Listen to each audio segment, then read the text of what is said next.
Hey there, Tall Man Clan. Welcome back. Today we are in Phoenix, Arizona. We are at Destination RV, and we're going to look at this Xplorer. This is model number 245RBX.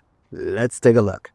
As we start up here in the front, as you can see, it is full pass-through, and it is some generous storage, which I absolutely love, and I think it is just wide enough to get nice bins in there.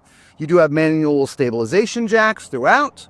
You have an awning that covers about 80% of the side. Nice solid step, Asdel siding. This particular model has dual axles. There's some power on this side here on the outside, as well as an external shower.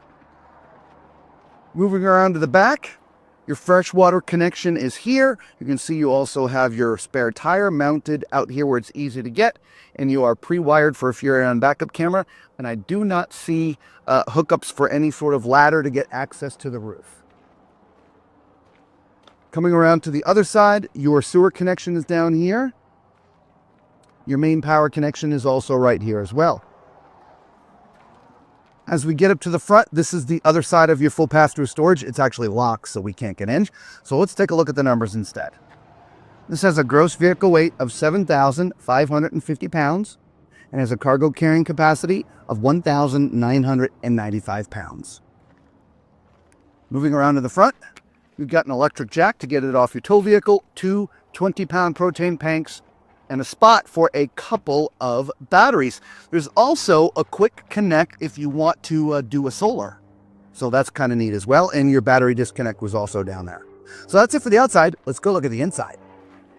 We want to thank Chris and his entire team for having us here. If you like the RV that you've just seen, do us a favor, give them a call here at 602-441-4936.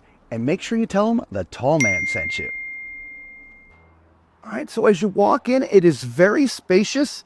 Just to Lisa's left, you have a fireplace to warm her freakishly tiny cold feet. There's an audio system here throughout the coach, and your TV would go here. All right, that flows into the living area. There's a sofa here now, like a love seat. I'm assuming maybe you could have theater chairs. I'm not sure. But this also does convert to become a bed. Moving further in, you have a traditional RV-style dinette that converts to be a bed. In fact, as you can see, the table is sort of in its bed configuration. These would just come out and go down here, and it then becomes a bed, okay? There is storage underneath, just accessible from up here, okay?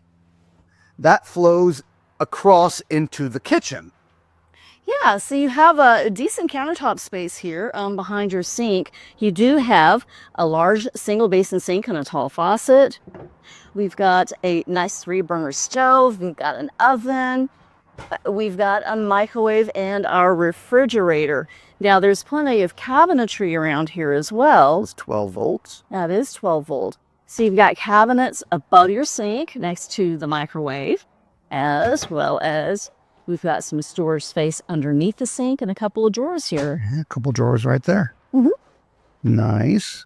There's also a food pantry back here, Lisa. There is. Look at that.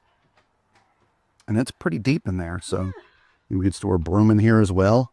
All right, those are pretty thin, but they're so shallow that I don't think you'd have a problem because it's supported in the back and in the front. So I don't think that would be a problem. So, yeah, so what they lack in cabinetry, maybe here in the kitchen, you pick it up here with this nice big pantry.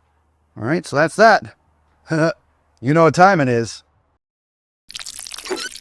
It's time for Tall Man's Toilet Test. If this is your first time seeing our channel on one of our videos, I'm 6'4", so use my height as reference as we're walking around the RV. Also, do us a huge favor. Hit that thumbs up button, subscribe, become part of the Tall Man Clan. It is free to you, costs you absolutely nothing, and it really does support the channel. And Lisa and I would sincerely appreciate it. Now, my height is 6'4", and I'm sitting on this toilet. It is a plastic foot flush toilet. You can see I don't have any issues with leg room, so this definitely gets 2 thumbs up. To my right, there's a generous countertop space here in the vanity. It's a smaller sink, but it is perfect size for an RV, not too bad. There's a little storage down here for maybe storing some towels and things, as well as underneath the sink. Above, there's some more shelves up there, as well as a mirror, and I'll call that your medicine cabinet. from a height standpoint, I can actually see my entire self, which is awesome.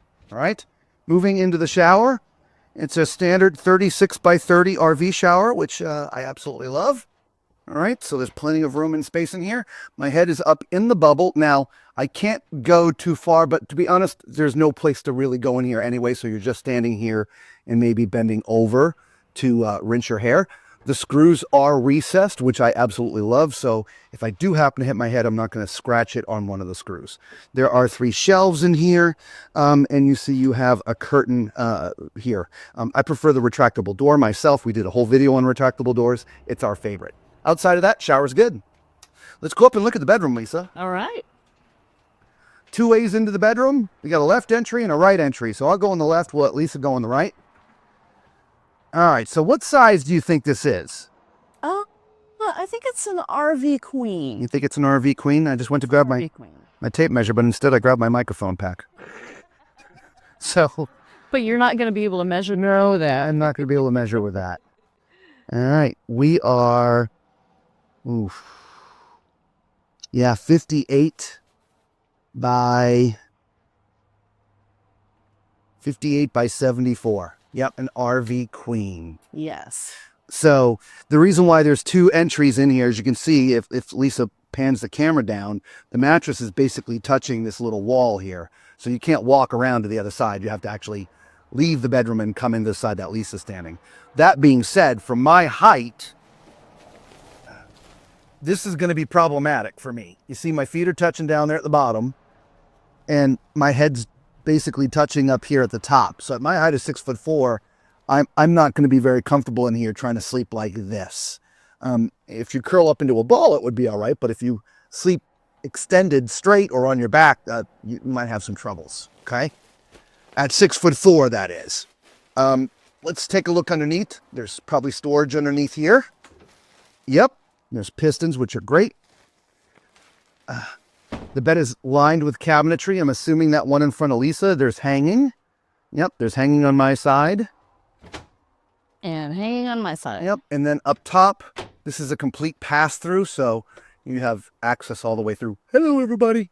Now, there are a couple of cubbies at the head of the bed, which I like, and there's power and USB, like 110 plus USB, so you can put your CPAPs up there for those who need CPAPs. So outside of that, yeah, it just thinks that this wall is here, but you know, you got to have a place to put the TV, and that's why the wall is there. And so, I don't know, maybe if that was just a couple inches further this way, like for instance, if you see where Lisa's standing, she's at the door, right?